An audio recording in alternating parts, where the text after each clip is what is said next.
रोशनी करेगा।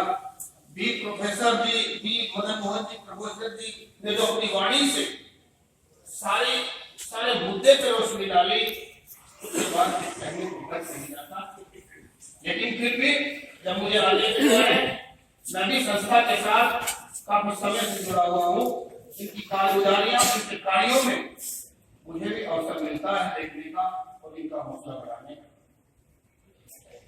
एक हमारे यहाँ परंपरा रही गुरुकुल में जाकर शिक्षा प्राप्त करने की, लगभग वही परंपरा मदरसों में भी वही है कि एक विद्यार्थी जो वेल टू डू फैमिली से आता है, जो एक अच्छे परिवार से, जहां पानी का गिलास लेने को भी वो मम्मी को कहता है कि पानी का एक गिलास दे दो, उसको मदरसों में जाकर, गुरुकुल में जाकर शिक्षा प्राप्त करनी होती है। शिक्षा का अर्थ केवल रोजगार के लिए 2 अक्षर पढ़ना नहीं है, शिक्षा का अर्थ है सर्वांगीण विकास करना।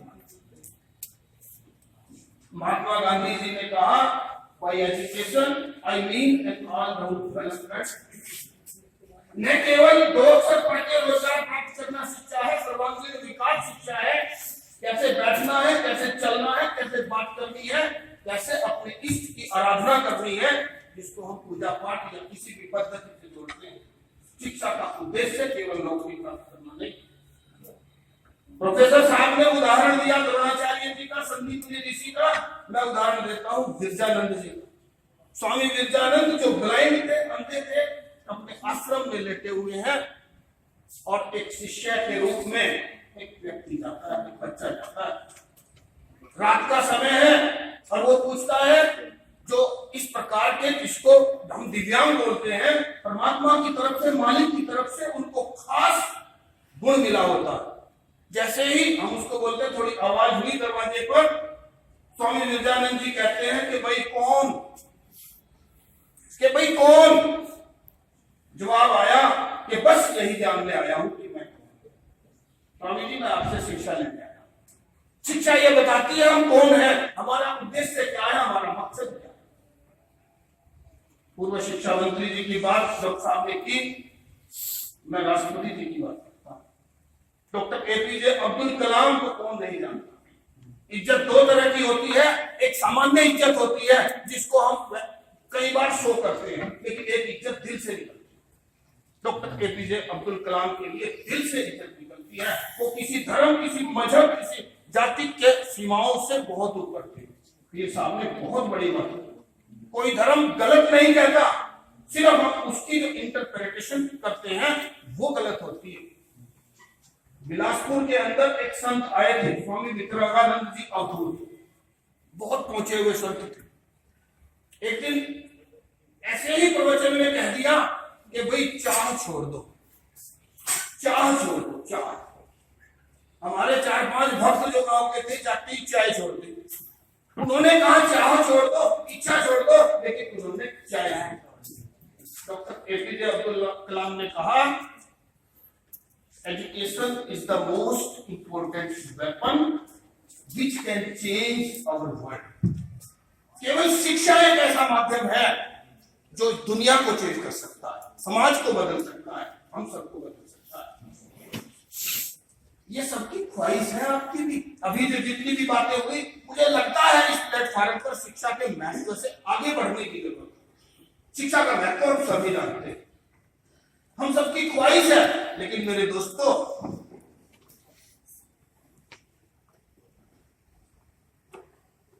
ख्वाहिशों से नहीं गिरते फूल झोली, ख्वाहिशों से नहीं गिरते फूल झोली में।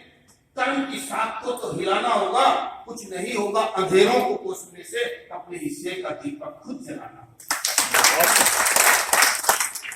हम सिर्फ कहते रहे कि शिक्षा होनी चाहिए, सारा सुधार होना चाहिए, समाज बदलना चाहिए, लेकिन हम क्या कर सकते हैं, हमारा रोल क्या है, ये इंपॉर्टेंट है, ये महत्वपूर्ण बात है।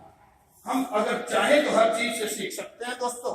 हम कोरोना से भी सीख सकते हैं। आप कहेंगे भी कोरोना से कैसे सीख सकते हैं? जी हाँ, हम कोरोना से भी सीख सकते हैं। कोरोना हमें यह सिखाता है कि सिर्फ हम स्वस्थ हो जाएं, सिर्फ हम हेल्दी हो, हमारे आसपास स्वस्थ ना हो, हेल्दी वातावरण ना हो, तो हम स्वस्थ नहीं हो सकते। अगर हमें स्वस्थ होना है तो हमें आसपास के वातावरण को स्वस्थ करना पड़ेगा। स्वच्छता दो प्रकार की होती है, इंडिविजुअल क्लीनलीनेस एंड जो हमारी सामुदायिक स्वच्छता है, सोसाइटी की स्वच्छता है, वो दूसरा प्रकार। अगर हम खुद नहा धोकर तैयार होकर अपने घर को, वातावरण को साफ कर लें, लेकिन पड़ोस में कूड़ा पड़ा हो, पड़ोस में गंदगी हो, पड़ोस में से स्मेल आ रही हो, तो क्या वो जो परफ्यूम आपने छिड़की है वो उस परफ्यूम की आएगी या गंदगी की आएगी?